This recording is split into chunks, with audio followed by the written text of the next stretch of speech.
एक गांव में एक परिवार की 3 पीढ़ियों को सिर्फ 2 पीड़ाएं थी। एक थी विक्सी सिंह के खानदान के साथ दुश्मनी और दूसरी खानदानी बीमारी।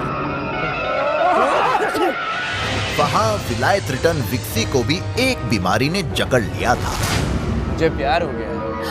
क्या? मेरे भैया को प्यार हो गया है? किससे? अंकिता से। क्या?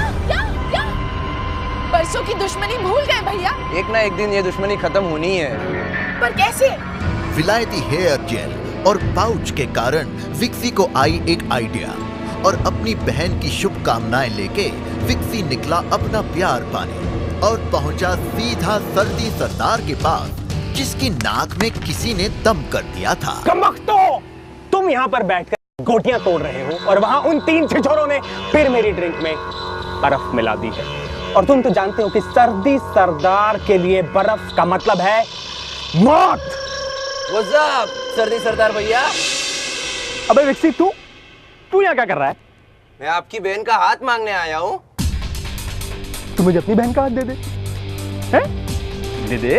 अजीब लग रहा है ना सुनने में। तू एक काम कर, तू बाबूजी से परमिशन ले ले, मेरे पिताजी से भी परमिशन ले ले, फिर देखते हैं। सर्दी ने उसको भेज दिया अपने दादाजी के पास, जो शुरू से ही ग्रैंड मास्टर बनना चाहते थे, लेकिन सर्दी के कारण वो तो अपनी अम्मा से भी हारते थे।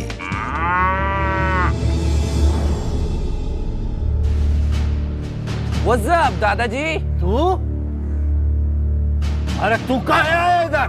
मुझे मेरा प्यार यहाँ खींच रहा है। गलत! तुम्हें तो हर मौत खींच के लाया है इधर। मुझे आपकी बेटी से प्यार है। हाँ? अरे वो हमार बेटी नहीं, वो हम पोती है। आपकी त्वचा से आपकी उम्र का अंदाजा ही नहीं आता। हाँ? तो है, अगर हमार पोती से ब्याह कर रहा है तो हमारे लाश पे से गुजरना होगा। हाँ? ओके, मैं बाहर रुका हूँ। तब बदतमीज, अगर तू तोहार बाप की तरह आता, मर्दों की तरह, तो हम कुछ सोचते भी। हाँ? मेरे पिताजी किस तरह आए थे? तोहार पिताजी ये दरवाजा भांग के आए थे। हाँ। ठीक है, मैं भी अपने पिताजी की तरह ये दरवाजा तोड़ के आऊंगा। जा भाग। जमाने की ठोकर खाने के बाद विक्सी तैयार हुआ दरवाजे की ठोकर खाने। दरवाजा टूटा और उससे निकले हवा के झोंके ने दादाजी की सर्दी उड़ा दी। सर्दी गई, लेकिन थैंक यू बोलने के बजाय दादाजी ने धक्के मार के विक्सी को भेजा अपने बेटे के पास। क्या चाहता है? आपकी बेटी का हाथ। अपनी बेटी का हाथ दे दूं तेरे हाथ में, भूल जाऊं पुरानी दुश्मनी। ऐसा क्या किया था बाबूजी ने? अबे तेरे बाप ने मेरे बाप का छाता चुराया था। उस एक रोज जो भीगे, आज तक उनकी सर्दी नहीं गई और उनके कारण हमें भी सर्दी हो गई है। इस बात का पछतावा बाबूजी को भी था, इसलिए उन्होंने मेरा नाम विक्सी रख दिया है। चुप!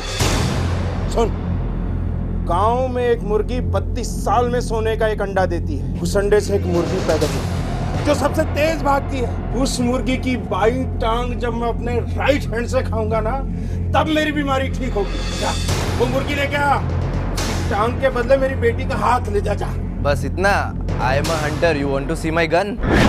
उस लाल पंख वाली मुर्गी ने विलायती बाबू को खूब भगाया, कभी आगे कभी पीछे, कभी ऊपर कभी नीचे, कभी खुशी कभी गम, लेकिन आखिर में प्यार के सामने उस मुर्गी ने भी अपने घुटने सेक दिए।